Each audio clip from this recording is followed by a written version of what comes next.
Skeleton Crew flips the Star Wars script with younger-than-average heroes, a familiar plot that may make you say, The Simpsons already did it, and more visual references to vintage Steven Spielberg and his Amblin Productions than you can shake a glowing alien finger at. Like what? Where do we even begin, Neil? Let's break it all down as we explain why it seems that Skeleton Crew is intent on giving Star Wars back to kids. After accidentally blasting off to galaxies unknown in a derelict starship, the Skeleton Crew crosses paths with Jude Law as the Force-sensitive Jod.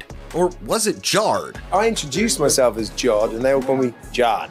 So it's Jard. However you would pronounce J-O-D. Whether Jude is Jod or Jard, he's definitely not a Jedi. Or Jedi. Jedi!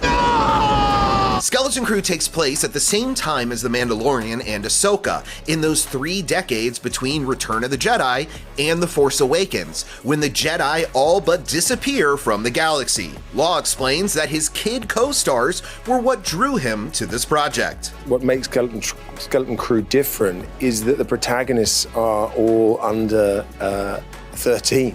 There's still the jeopardy, there's still the thrills and familiar species and themes and threads of Star Wars, but it's seen through the eyes of children. What I particularly loved about that was, when I first fell in love with Star Wars, I was a child, and it kind of connects with that. I hope it'll connect with everyone's first feelings when they saw Star Wars as a child, and just the awe and the imagination that it propelled you into as a child. Series creators and Spider-Man Homecoming collaborators Christopher Ford and John Watts envision the series as an Amblin-style escapade, a lost 80s movie that is for kids, starring kids. So, they include visual nods to the mundane suburban setting and extraterrestrial intruder of Steven Spielberg's E.T., and to a foursome of kids being blasted into space, just like in Joe Dante's Explorers, and to a motley crew of misfits answering the call to adventure in Richard Donner's The Goonies. Skeleton Crew even has their own One-Eyed Willie.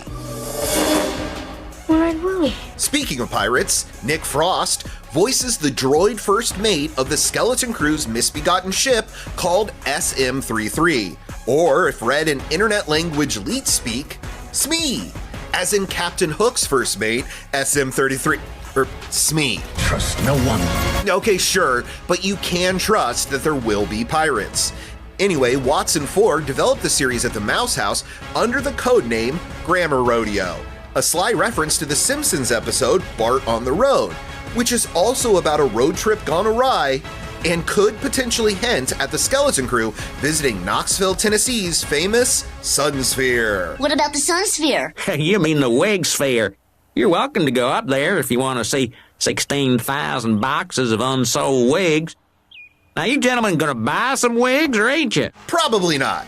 What we do know about our 4 protagonists is that they're named Wim, Fern, KB, and lastly Neil, who resembles Jabba's band leader Max Rebo, and we hope that the Skeleton Crew finally settles the heated online debate about whether Rebo is playing that red ball jet keyboard with his hands, or is he playing it with his feet?